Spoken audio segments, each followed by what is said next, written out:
우리 지난주까지 5절로 9절까지에 있는 말씀을 같이 나누었습니다. 오늘은 10절 한 절 말씀을 가지고 구원의 창시자이신 예수 그리스도가 고난을 통해서 온전하게 하셨을 뿐만 아니라 우리 또한 온전하게 하시는 그러한 내용을 좀 같이 묵상하고자 합니다.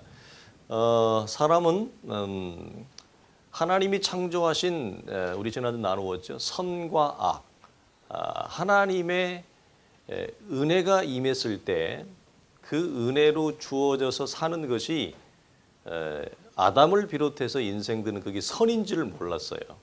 언제 그것이 선이었다, 하나님의 은혜였다를 아냐면 잃어버리고 난 이후에서 아담이 그게 하나님의 은혜였고 하나님의 인자와 감대하심이었구나. 내가 그런 하나님이 창조하신 창조의 형상, 그러니까 하나님의 이 창조의 통치력이 아담 속에 주어진 하나님의 형상을 통해 구체적으로 드러나고 실현되어지는 것. 그래서 자기 자신이 하나님의 형상으로 창조되어진 것뿐만 아니라 하나님의 은혜로 인해서 주어진 모든 누림이 다 그게 하나님의 선이고 은혜였구나. 그런데 인간은 어떤 착각을 자꾸 갖냐면 내가 그것을 충분히 누릴 수 있고 그럴 만한 자격과 조건이 된다라고 사람은 항상 착각을 한다고 그랬어요. 그래서 그것을 빼앗기고 잃어버리고 난 이후에야 그것이 하나님의 은혜였구나. 그게 내 실력으로 내 능력으로 된 것이 아니라 하나님의 도우심이었구나를 뒤늦게 깨달아요. 이게 잃어버린 선이에요. 그 다음에 동시에 뭘 안다고 그랬어요? 내가 얼마나 하나님 앞에 못났구나. 내가 하나님 앞에 얼마나 교만했구나. 하나님 앞에 얼마나 내가 자만했구나. 내가 참 하나님 앞에 큰 죄인이었는데 내가 죄인인 줄 모르고 내가 그렇게 살았구나 라고 하는 것을 사람이 알게 되어진다고 나누었습니다. 그래서 우리가 그 부분에서 이 죄라고 하는 부분이 들어오죠. 그래서 죄는 하나님이 원하지 않았어요. 하나님의 창조의 계획 속에 없어요. 어떤 이들은 이렇게 언뜻 들으면 맞는 것 같지만 이렇게 얘기하는 사람도 있어요. 하나님의 통치의 영역이, 통치의 손길이 가지 않는 곳이 없으니까 죄 또한 하나님의 통치의 영역 속에 있으니 죄 또한 하나님으로부터 말미암은 것이다. 그렇게 말하는 이게 좀 잘못된 생각을 가진 분들이 있어요. 여러분, 죄는 하나님이 전혀 의도하지 않았던 것입니다. 하나님이 창조하지 않았던 거예요. 그러면 죄는 어디서부터 왔느냐? 죄는 사람과 사단이 맺지 말아야 될 관계성을 맺은 거예요. 그러니까 죄는 항상 어디에서 오냐면 관계성에서 와요. 하나님으로부터 온 것이 아니라 사단과 인생이 가지는 맺지 말아야 될, 만나지 말아야 될 관계성에서부터 죄가 시작돼요. 그래서 그 죄로 말미암아 그래서 하나님이 의도하지 않은 죄가 이 땅에 들어오게 되어진 것입니다. 그런데 중요한 것은 그 죄에 대한 책임을 자신들이 의도하지 않은 관계성을 통해서 죄를 자기들이 유발시켰어요. 죄를 가져왔어요. 죄를 생산했어요. 그런데 중요한 건 뭐죠? 자기들을 통해서 죄가 들어왔는데 죄의 문이 열렸는데 죄의 문을 자기가 닫지를 못해요. 이게 인생이 가지는 연약함이에요. 인생은 죄를 잘 지어요. 그래서 아담 이후에 주어지는 모든 인생들은 죄를 교육하지 않아도 본성적으로 죄를 잘 지어요. 본성적으로 우리는 사실은 예배 드리는 거 어릴 때부터 우리가 하나님의 은혜 가운데서 우리가 아이들을 아담하게 가르치지 않으면 여러분 아이들을 절대 예배 잘 안 드립니다. 찬양 절대 안 합니다. 그래서 예배 드리는 거 가르쳐야 돼요. 어릴 때부터. 말씀 읽으라고 안 하면 절대 안 읽어요. 아이들. 안 읽어요. 우리는 본성상 하나님을 찬양하는 걸 좋아하지 않아요. 예배 드리는 거 따분하고 정말 재미없어요. 그래서 우리는 어릴 때부터 하나님의 말씀으로 양육되어지는 게 그런 차원에서 중요한데 사람은 아담 이후에 들어진 모든 인생, 아담을 포함해서 자기가 죄의 통로가 됐잖아요. 자기가 맺지 말아야 될 관계성 때문에 죄가 유발되어지고 죄가 쏟아지는 죄의 통로, 죄의 문이 됐어요. 그러면 자기를 통해서 죄의 결과물이 나왔으니까 자기가 주워 담아야 될 거 아니에요. 자기가 주워 못 담아요. 인생이 가지는 이게 한계예요. 죄는 잘 지어요. 죄는 많이 우리는 만들어내요. 그런데 자기를 통해 만들어진 죄의 결과물들을 자기가 주워 담을 수 없어요. 그래서 아담을 비롯해서 모든 아담의 후손들이 뭐죠? 죄와 사망의 자리 가운데 놓여 있었고, 이 죄와 사망의 자리 가운데 있었던 인생들이 어찌할 수가 없는 거죠. 이것을 누가 대신 해결하러 오세요? 누가 이 죄에 대한 책임, 죄에 대한 결과물을 누가 해결하러 오세요? 다시 이들을 창조하신 창조자이신 예수 그리스도가 구원자이신 예수 그리스도로 사람의 몸을 입고 다시 와요. 여러분, 이거 굉장히 중요한 사실이에요. 그래서 우리는 우리의 삶에 매사 신중하고 조심해야 돼요. 우리는 죄는 쉽게 져요.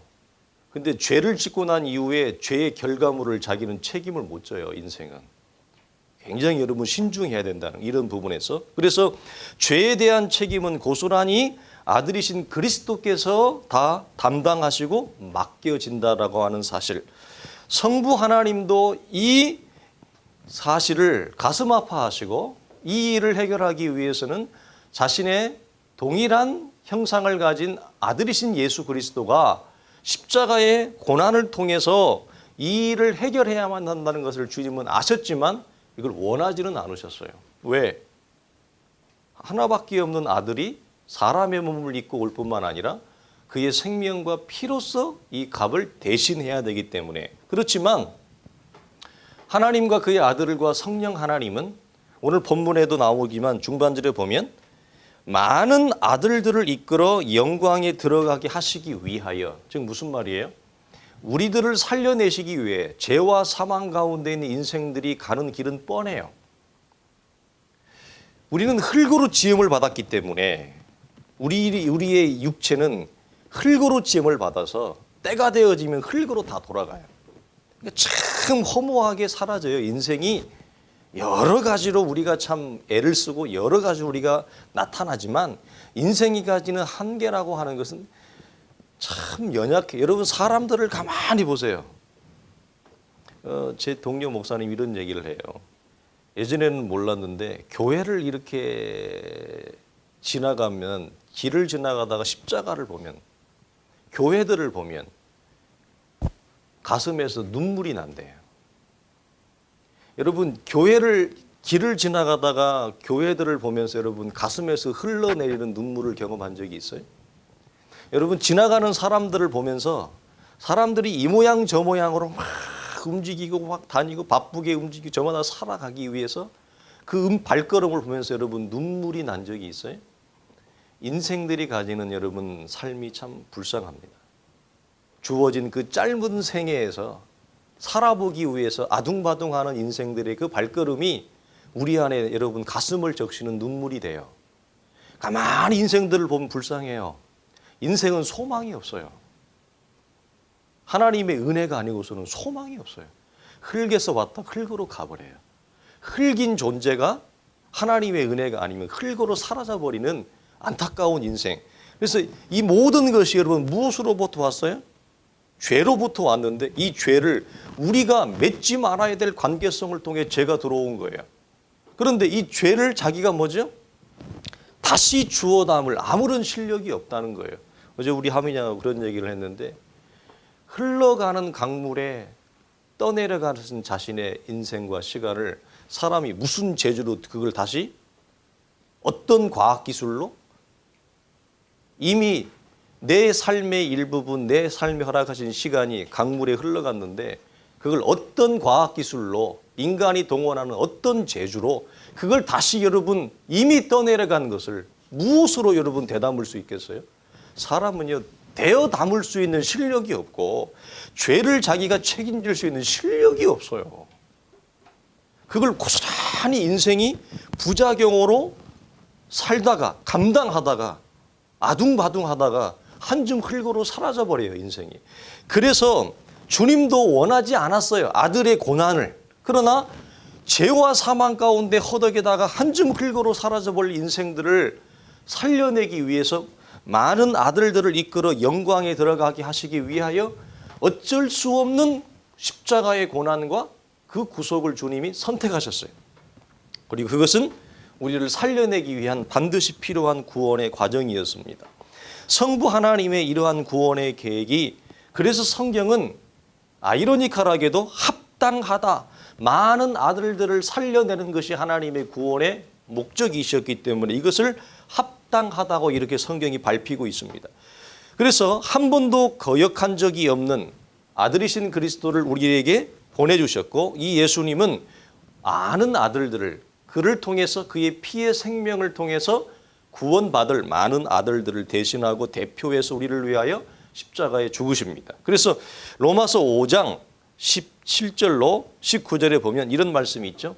한 사람의 범죄로 말미암아 사망이 그를 통해서 우리에게 들어와 왕노릇했다. 더욱 은혜와 의의 선물을 넘치게 받는 자들은 한 분 예수 그리스도를 통하여 생명 안에서 왕노릇하리로다. 그런즉 한 범죄로 많은 사람이 정죄에 이른 것 같이, 무슨 한 사람의 범죄 때문에 많은 사람이 고통하고 신음을 당하는데 이걸 해결할 방법이 없어요. 아담이 그럴 재주가 없어요. 그래서 그걸 해결하기 위해서 한 사람의 의로운 행위가 등장하는데 그게 누굽니까? 예수 그리스도입니다. 그래서 예수 그리스도의 한 사람의 순종으로 많은 사람을 뭐죠? 여기서도 뭐예요? 의인이 되게 하리라. 히브리서에서는 많은 사람들을 영광에 들어가게 하리라 이렇게 말씀합니다. 여러분, 성경에 등장하는 고난의 형태 중에 이 고난이 제일 높은 차원의 고난이에요. 성경은 여러 가지 형태의 고난을 보이는데 가장 수준 낮은 고난은 자기의 실수라고 하는 건 뭐냐면 자기의 욕심, 하나님의 일하심과 하나님의 말씀과 하나님의 뜻을 새까맣게 까마득하게 잊어버리고 자기의 보이는 육체의 정욕과 안목의 정욕과 육신의 자랑을 따라서 보이는 세상만을 추구하다가 뭐죠? 잃어버리는 거, 그로 말미암아 주어지는 부작용, 이게 가장 수준 낮은 고난이에요. 이건 하나님이 우리에게 허락하시는 고난이라고 말하기 어려워요. 이건 내가 원인, 내 욕심이 원인이 되어서 내가 이 힘든 인생을 걸어가는 거예요. 이게 가장 어떻게 보면 수준 낮은, 그러나 오늘 본문에서 주님이 보이는 고난은 뭐냐면 가장 수준이 높은 고난이에요. 어떤 고난입니까? 자기 자신은 고난받을 아무런 이유가 없어요. 예수님은 고난받을 이유가 없음에도 불구하고 하나님의 나라를 위한 고난, 즉 많은 아들들을 살려내기 위한 차원의 고난을 자신이 스스로 선택하시는 거예요. 우리가 이걸 하나님의 나라를 위하여 스스로 자기 자신이 가난을 선택한다. 하나님의 나라를 위해 자기 스스로 그 구속을 시키는 거예요. 자기 자신이. 하나님의 나라를 위해서 어떻게 보면 구속시킬 이유가 없어요. 자기에게는. 그런데 하나님의 나라 때문에, 하나님의 나라의 백성들 때문에 자기 자신을 스스로 뭐죠? 구속시키는 거예요. 우리는 이 부분이 있음을 기억해. 그리스도 안에서 하나님이 이루신 위대한 사역은 우리에게 엄청난 영적인 자유를 줘요. 그러나 어떤 사람들은 이 자유가 아니라 방종이 되는 사람이 있어요. 자유가 아담함과 우리의 삶의 정함을 깨는 사람들이 있어요.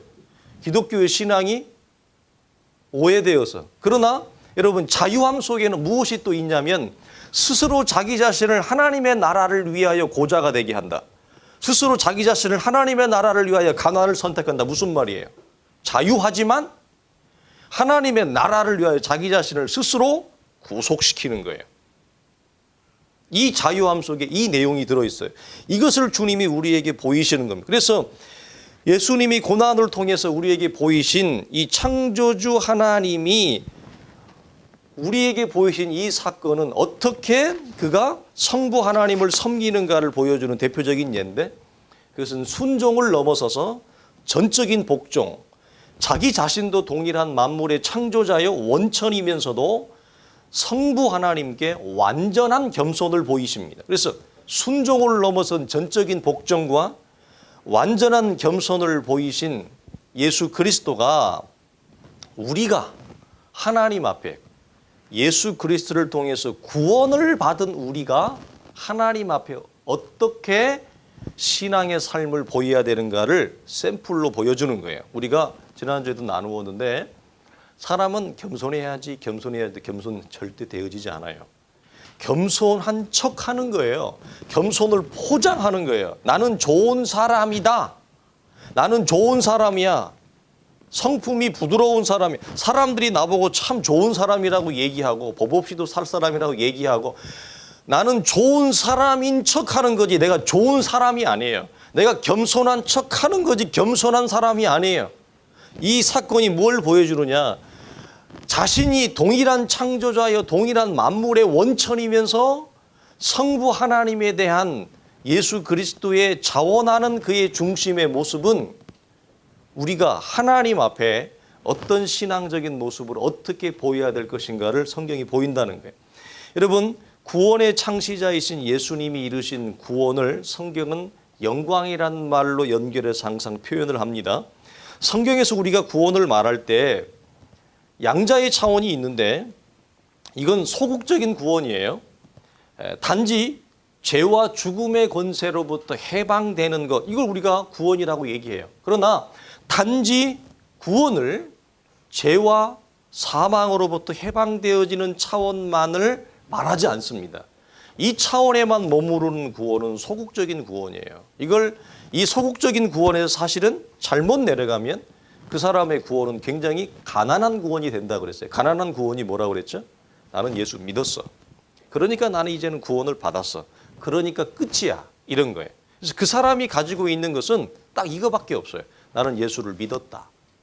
그리고 예수를 믿으면 구원을 받는다고 하니 나는 구원을 받았겠지. 이거 외에는 없는 거예요. 이거 다른 말로 하면 뭐죠? 주일날 교회 나오는 것 외에는 없는 거예요. 내가 하나님의 자녀가 되어진 내면적인 증거가 주일날 교회 나오는 것 외에는 없고 뭐 주일날 교회 나와서 한두 가지 일을 하는 것 외에는 없어요. 그러면 그 다음부터 주어지는 삶의 방식은 뭐예요? 하나님과 하나님의 말씀을 가득하게 잊어버리고 그냥 살아가는 거예요. 이 사람은 항상 뭘 자기의 마지노선으로 가지고 있어요. 나는 예수를 믿어. 나는 세례를 받았어. 뭐 이런 거예요. 이거 외에는 없는 거예요. 히브리서 2장 14절 15절을 보면 자녀들은 혈과 육에 속하였음에 그도 또한 같은 모양으로 혈과 육을 함께 지니심은 죽음을 통하여 죽음의 세력을 잡은 자 곧 마귀를 멸하시며 또 죽기를 무서워함으로 한평생 매여 종로로 타는 모든 자들을 놓아주리 하심이니라고 하는 차원이 있습니다. 이건 우리는 분명한 사실이지만 이 사실에만 멈춰버리는 구원은 가난한 구원이에요. 이 차원에만 멈춰버리는 거. 여기에 만족하는 이 구원의 소극적인 측면이에요. 그러면 구원의 적극적인 측면은 뭐냐라고 할 때 바로 영광으로서의 구원을 성경이 말합니다. 이 영광으로서의 구원은 뭐냐면 하나님 자신의 신적인 생명, 아들이신 그리스도 십자가를 통하여 흙으로 한 줌 사라지고 썩어져 버릴 우리 인생에게 하나님의 영원한 신적인 생명이 우리 속에 주어진 것으로 인한 기쁨과 감사예요. 이 생명은 우리 가운데 이미 주어졌다 그랬어요. 그런데 가난한 구원을 가진 자는 나는 예수를 믿고 이제는 죄 문제가 해결됐고 구원 받았소만 있지 무엇이 없어요? 내 안에 시작된 하나님의 생명, 다른 말로 하면 내 안에 시작된 하나님의 나라의 거대한 역사와 태동은 자각하지 못하고 인지하지 못해요. 뭐만 가지고 있다고? 믿었다, 교회를 나왔다, 이거 외에는 없는 거예요. 그래서 이렇게 가면 이 사람은 구원이 커질까요? 작아질까요? 작아질 수밖에 없어요. 안 그래도 이 사람이 인식하고 있는 구원은 소극적이고 가난한데 이 사람이 붙잡고 있는 것은 이거밖에 없으니 시간이 흘러가면 이 사람의 구원은 굉장히 더 협소해지고 더 가난해집니다. 그래서 우리가 교회 안에서 무엇을 아이러니컬하게 발견하느냐? 예수를 그렇게 오래 믿었는데 어린아이인 사람들을 굉장히 많이 보는 이유가 어디 있어요? 예수를 그렇게 오래 믿었는데 아주 부정적이고 소극적인 신앙적인 모습을 가지고 있는 사람들을 많이 보는 이유가 어디 있어요? 여기 때문에 그래요. 이 사람은 자기 안에 시작된 하나님의 구원의 영광, 신적인 생명의 충만함, 부활의 생명이 내 안에 자라고 있고 이 부활의 생명을 통해서 하나님이 나를 통해서 이루어 가시는 하나님의 역사를 바라보지 못해요. 그거에 대한 인식과 자각이 없어요. 뭐만 있다고요? 예수 믿었어. 난 교회를 나왔어. 그냥 교회에서 뭐 또 해. 이거 외에는 없는 거예요. 이 사람이 구원은 받았을지 모르지만 이 사람은 이 사람의 전 생애를 통해서 뭐죠? 드러내는 하나님의 나라의 향기나 하나님의 나라의 편지나 그리스도의 대사나 하나님의 소명이나 하나님의 역사나 하나님의 사명의 측면에서는 뭐죠? 빛으로 부름을 받았으나 빛이 못 돼요. 소금으로 부름을 받았으나 소금이 결코 못 돼요. 사라져버려요. 안타깝고 그래서 굉장히 가난하게 된다. 이 가난하다는 표현이 참으로 맞아요. 그 안에 주어진 구원의 영광은 충만하고 말로 다할 수 없이 부유하고 큰 건데 이 사람이 하나님의 이 생명의 복음이 이 사람 안에서 뭐죠? 굉장히 작아지고 가난해지고 사라져버리는 듯한 사라질 수 없지만 사라진 듯한 모습으로 살아가요. 안타깝죠. 자, 그래서 이것이 지금은 성경은 뭐라고 하냐? 비밀스럽게 우리 안에 간직되어져 있다가 우주적인 종말의 사건과 더불어서 우리 안에 간직되어진 숨겨져 있는 이 하나님의 생명, 하나님의 영광이 그때에 충만하게 우리 속에 드러난다. 이걸 성경은 덧입혀진다. 그래서 그 덧입을 신령한 차원의 구원의 몸으로 인해서 뭐죠? 그 구원의 몸이 더욱더 완성을 향해 나아가는 신앙적인 경주를 하지 않아요. 그리고 이 후자의 차원을 경주하지 않는 교회 안에 성도라 불림을 받는 자들이 굉장히 많습니다. 정말 많을 거예요. 이거 어떻게 통계를 낼 수는 없는 노릇이지만 정말 많을 거예요. 목사도 예외가 될 수 없어요. 사역자도 예외가 될 수 없어서 이 부분을 조금만 우리가 놓치면 구원의 인식과 자각이 작아지면 우리 안에 덧입혀질 구원의 영광의 충만함과 그 완성으로의 가는 신앙적 경주에 굉장히 균형점을 잃어버리고 소홀해져요. 무엇으로 사람들이 안식하냐? 제도적으로 이 안식을 가져요. 제도적 안식. 지금 무슨 말이에요? 제도적으로 안전함을 갖는 게 뭐냐면 심리적으로 정서적으로 주일날 교회를 오는 거, 교회 안에 있는 어떤 프로그램 속에 제가 참여를 하고 어떤 예배 속에 들어와 있고 교회 안에 무엇을 어떤 한두 가지를 행함으로 그 제도권이 주는 그 외형적 테두리에 자기가 뭐죠? 거기에서 안식을 찾고 거기에서 마음의 안정을 찾는 거예요. 무엇은 없어요. 자기 안에 구원의 영광이 이미 시작되었고 그것이 태동되었는데 이것이 지금 하나님의 나라의 덧입을 그때까지 완성을 향해 가는 이 신앙적 경주에서는 뭐죠? 굉장히 가난하다는 이걸 인식도 못해요. 고작 가지고 있는 게 예수 믿었다 이거 외에는 없다고요. 그러니까 이렇게 되어지면 이들 속에 가지고 있는 기독교는 어떻게 될까요? 그래서 물질적으로 갈 수밖에 없어요. 그래서 기복적으로 갈 수밖에 없어요. 왜? 그들이 보이는 것은 이 세상이 전부기 때문에 내 안에 시작된 하나님의 구원의 영광이 전혀 인식이 안 되기 때문에 이들 속에 보이는 기독교는 뭐지? 이 세상이 전부인 거예요. 보이는 세상에서 어떻게 됐든 간에 잘 돼야 되는 거예요. 내가 높아지고 성공해야 되는 거예요.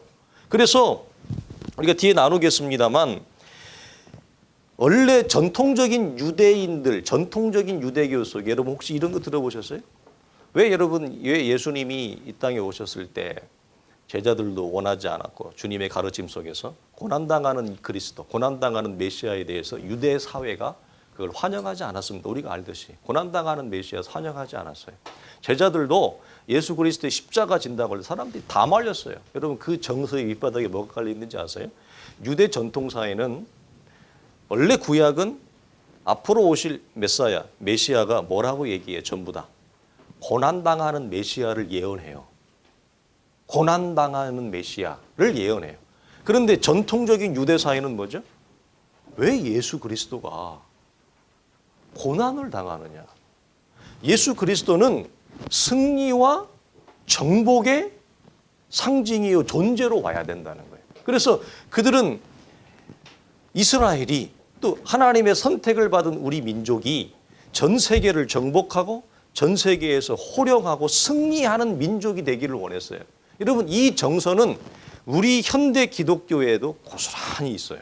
모든 시대 속에 있어요. 이게 참 어려운 건데 그래서 사람들은 예수 그리스도가 고난당한다. 기독교 신앙에 있어서 고난이라고 하는 주제를 사람들은 원하지 않아요. 그래서 우리 시대에도 어떻게 해요? 예수 그리스도가 우리에게 승리를 가져다 주고 예수 그리스도가 우리에게 성공을 가져다 주고 형통을 가져다 주는 예수님, 메시아, 그리스도를 원하지 예수 때문에 그리스도 때문에 내가 뭘 희생하고 고난을 당하고 뭘 감내한다는 개념은 사람들이 뭐죠? 꺼려하는 거예요. 정말 꺼려해요. 적극적인 구원에 있어서 뭐죠? 연결되어지기 매우 어렵다. 굉장히 힘들다라고 하는 거예요. 자, 골로새서 3장 3절과 4절에 보면 너희 생명이 그리스도와 함께 하나님 안에 감추어져 있다. 우리의 생명이신 그리스도께서 나타나실 그때에 너희도 그와 함께 영광 중에 나타나리라 라고 하는 영광 중에 이미 태동된 구원의 생명이 영광 중에 나타날 것을 여러분 소망하느냐라고 할 때 소망 안 하잖아요, 우리가. 소망 안 해요. 어떻게 해야 이게 소망이 될까요?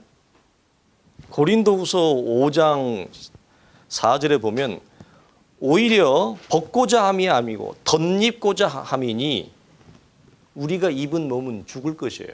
이미 사라질 거거든요. 죽을 것이 앞으로 우리가 덧입을 생명의 뭐야? 삼킨 바 되어질 것이다. 바울이 그렇게 얘기해요. 우리의 죽을 몸은 이걸 바울은 보고 있어. 이건 죽어 사라질 몸인데 우리가 소망하는 건 뭐냐면 이 죽을 몸이 앞으로 우리가 덧입어질 이 그리스도의 부활의 영광의 생명이 뭐죠? 나의 썩어져갈 이 벗어져 버리는 육체의 죽음을 생명이 너무 커서 나를 삼켜버린, 그래서 죽음을 끝내버리는 이것을 바울이 뭐라고 소망하고 기다려요. 근데 우리는 예수를 믿는다고 하는데 믿는 성도들 중에 이 장차 지금은 감추어져 있지만 장차 임할 구원의 영광의 충만함과 완성을 소망하고 기다리는 그리스도인. 그래서 그것을 사모하는 그리스도인들, 참 우리가 이런 분들을 신실한 그리스도인이라고 말할 수 있어요. 이런 그리스도인이 만나는 게 굉장히 희귀하다는 거예요. 만나서 기독교적인 주제를 신앙적인 얘기를 하면 전부 다 뭐예요? 인생에 가진 어려움 때문에 뭐예요? 전부 우리는 현실적인 어려움, 내가 살아가는데 닥치는 어려움들로 인해서 이것을 어떻게 할까? 이런 것이 우리의 대화의 전부이지 우리가 나누는 신앙적인 대화 속에서 이것을 소망하고 이것을 우리 믿음의 선진들이 이것을 기다리고 소망했던 것처럼 우리는 소망하지 못하는 굉장히 연약하고 가난한 기독교의 신앙이 우리 속에 있다는 거예요. 이런 사람을 만나기가 어려워요. 그래서 바울이 고린도서 15장에도 우리가 흙에 속한 자의 형상을 입은 것과 같이 또한 하늘에 속한 이의 형상을 입으리라. 이 형상을 우리가 기다려요? 이걸 사모해요? 우리 믿음의 선진들 이걸 뭐라고 그랬어요? 사모한다고 그랬어요. 이게 없으면 순교 못해요. 무서워서 도망가지. 잃어버릴까 봐 도망가고 뺏길까 봐 도망가고, 그래서 베드로가 보였던 주님에 대한 배신, 저주하고 가는 거예요. 그때 여러분 베드로가 자기 입으로는 큰 소리 쳤지만 여러분 그 말을 할 때 베드로 속에 이게 있었겠어요? 있었다면 안 했을 걸 아마. 이 우리가 나눈 이 말씀이 베드로 속에 있었다면 베드로가 절대 한 계집종의 세치혀에서 나온 너도 그 당의 일원이라, 너도 그 당이라 말 들었을 때 그 들었을 당시에 베드로 속에 이 구원의 적극적인 영광을 사모하고 기다리는 믿음의 선진들의 신앙이 있었다면 과연 베드로가 그랬을까? 아마 절대 안 했을 거예요. 그러나 우리가 베드로를 비난할 수 없는 이유는 뭐예요? 베드로나 우리나 비슷하니까. 베드로 우리가 쉽게 비난할 수 없는 이유. 나는 얼마나 대단하고 잘난 부분이 있나요? 우리도 동일하게 사실은 이런 내용에서는 가난하고 우리에게는 뭐죠? 잃어버리고 빼앗기고 주님을 버려버리고 싶은 마음이 우리 속에 있어요. 자, 여러분 우리가 마지막으로 나누는 것은 자, 이런 구원의 창시자인 예수님, 이 예수님도 하나님의 구원을 이루기 위하여 그가 어떤 다른 방법을 동원하지 않고 그가 선택한 것은 고난이었다는 거예요. 자, 우리 뒤에 봅시다. 오늘 본문 10절 제일 하반절에 보면 이렇게 돼. 구원의 창시자를 고난을 통하여 온전하게 하심이 합당하다라는 말이 있는데, 여러분 고난을 통하여 온전하게 되었다. 온전하게 됐다는 말이 무슨 말이에요? 그러면 예수님이 처음부터 하자가 있으셨다는 얘기, 온전하게 되었다. 다른 말에 보면 완전하게 되었다 이렇게 되어 있는데, 그러면 우리 주님은 처음에는 부실했나요? 우리가 온전하게 되었다는 말을 잘못 이해하면 예수님이 처음에는 하자가 있었는데 고난 때문에, 십자가의 고난 때문에 온전하고 완전하게 됐다. 그건 말이 안 되잖아요. 하나님이신 그분이 뭐가 부족해서. 그래서 성경은 뭐라고 해요? 그걸 표현할 때 점과 흠이 없다고 얘기해요. 구속의 사건, 십자가를 지는 예수 그리스도를 점과 흠이 없으죠. 그러면 이게 뭘 의미할까? 예수 그리스도의 속성이나 성품이나 능력을 얘기하는 게 아니라 그가 우리의 죄를 이루기 위하여 그가 감당하신 제사장으로서의 직분을 얘기하는 거예요. 십자가의 고난을 통해서 우리의 죄를 온전히 뭐죠? 네. 용서해 주신 그 대제사장으로서의 그 직분을 본인이 스스로 그걸 선택했잖아요. 그 선택한 그리스도의 제사장 직분이 그리스도의 십자가를 통해서 뭐죠? 온전하게 됐다는 거지, 그의 성품이나 그의 인격이나 그의 능력과 실력이 처음에는 부족했다가 십자가를 져서 그가 이제는 더 이상 손볼 데가 없는 완전한 자가 되었다라는 얘기가 아닌 것입니다. 그러나 우리가 하나 더 나누고 싶은 것은 뒤에죠. 히브리서 5장으로 가면 우리가 묵상하고 싶은 건 이런 거예요.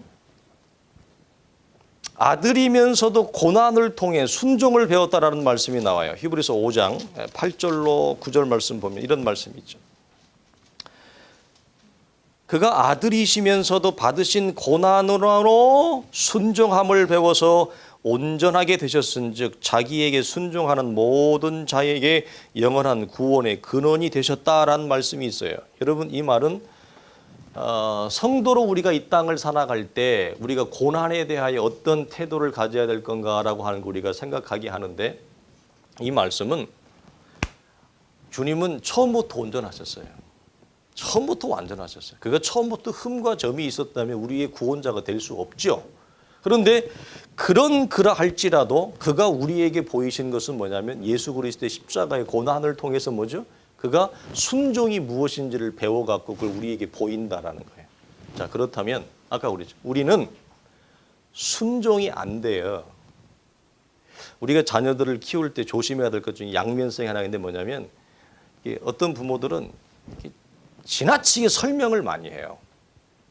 이게 지난주인가요? 이렇게 아침에 라디오를 무슨 채널에 여러분도 그 교육 전문가 여자분을 보면 얼굴을 바로 아는데 유명한 분이죠. 그분이 그 양자를 얘기하더라고요. 어떤 부분에서는 설명을 하지만 어떤 부분에서는 단호하게 안 돼. 설명이 필요 없어요. 단호하게 안 돼. 하지 마. No. 거기는 설명이 필요 없대요. 그럼 뭐예요? 순종을 그냥 순종하라고 명하는 거예요. 어떤 부분에서는 왜 안 되는지 설명을 하는 거예요. 이유를. 근데 어떤 부모들은 너무 지나치게 이게 상냥해가지고 너무 친절해가지고 단호하게 no, 안 돼. 너는 어릴 때부터 순종을 배워야 돼. 부모에게 순종하는 법을 배워. 이걸 못해. 그럼 계속 설명만 해. 너무 착해가지고. 그 아이는 계속 나중에서도 순종은 안 하고 설명을 요구합니다. 왜 그래야 되는데 내가 왜? 아빠 하지 말라고 그러는데 왜 그래야 되는데? 뭐 때문에? 자기가 납득이 되도록 아무리 설명해도 그 아이는 순종을 안 해요. 이 양자가 있어야 돼요. 이 본문이 보이는 게 뭐냐면, 사람은 스스로 순종이 될까요, 안 될까요? 절대 안. 그러면 사람은 죄인이 아니에요. 여러분 사람은 스스로 겸손이 될까요, 안 될까요? 절대.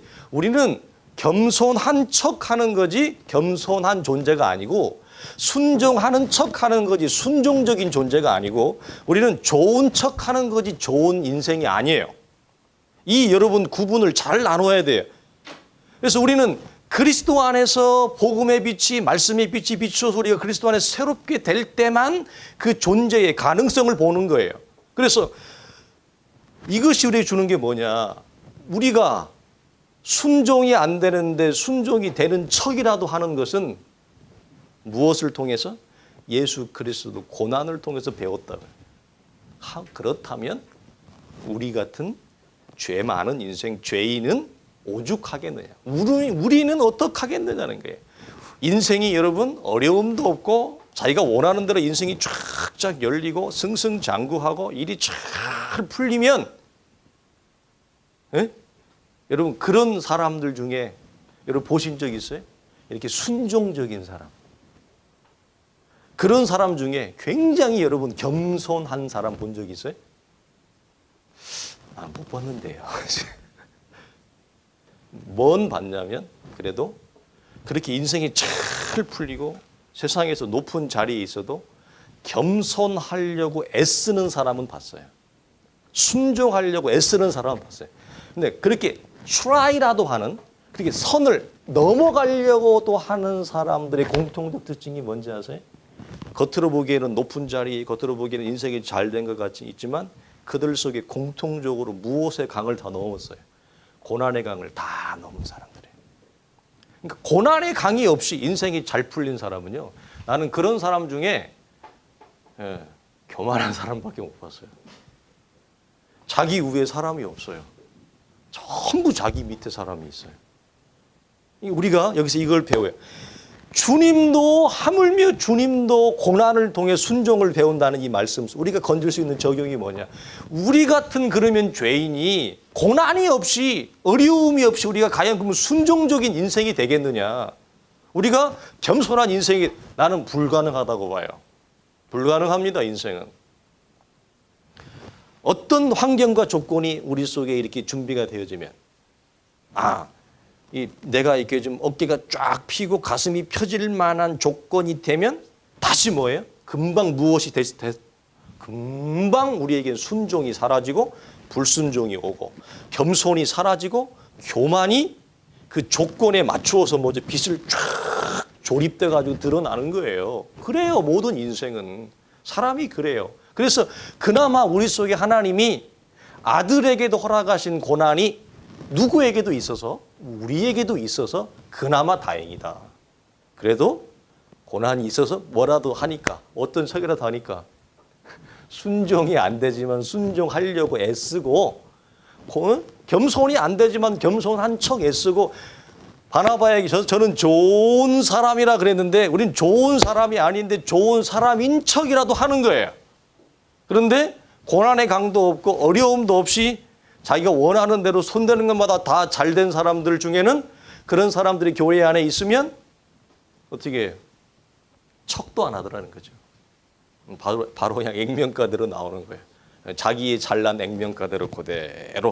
그래서 여러분 하나님의 나라를 위해서 우리가 걸어갈 때 우리 속에 하나님이 허락하시는 고난, 이 고난을 우리는 뭐죠? 달갑게 받아야 돼요. 사실은. 기쁘게. 그래서 우리가 잘 아는 대로 로마서 8장 17절 18절 이런 말씀이 있잖아요. 자녀이면 또한 상속자 곧 하나님의 상속자여 그리스도와 함께 한 상속자니 전부 다 함께해서 좋은 것만 영광만 승리만. 그래서 여러분 이 서구 기독교 국가들이 이 식민 통치 지배를 할 때 남미나 아프리카 사람들 흑인들을 지배하고 착취할 때 그들이 가졌던 생각의 뻔뻔함이 이 죄의 의식이 없던 게 뭔지 자기들의 기독교를 어떻게 이해했어요? 승리와 정복으로 이해한 거예요. 세상을 다스리고 정복하고. 그들의 수없이 많은 사람이 죽었잖아요. 그들 속에 죄의식이 없어요. 왜? 잘못된 기독교를 가지고 있으니 죄의식이 없는 거예요. 얼마나 많은 사람이 죽었습니까? 참 가슴 아프잖아요. 그래서 전부 다 뭐죠? 함께인데 좋은 것만 함께. 승리, 성공, 정복, 누림 이런 것만 함께 하려고 하고 뒤에 뭐라고 얘기해요? 그와 함께 영광을 받기 위하여 고난도 함께 그랬는데 고난은 쪽 빼. 왜? 원래 유대인들도 고난당하는 메시아는 싫었거든.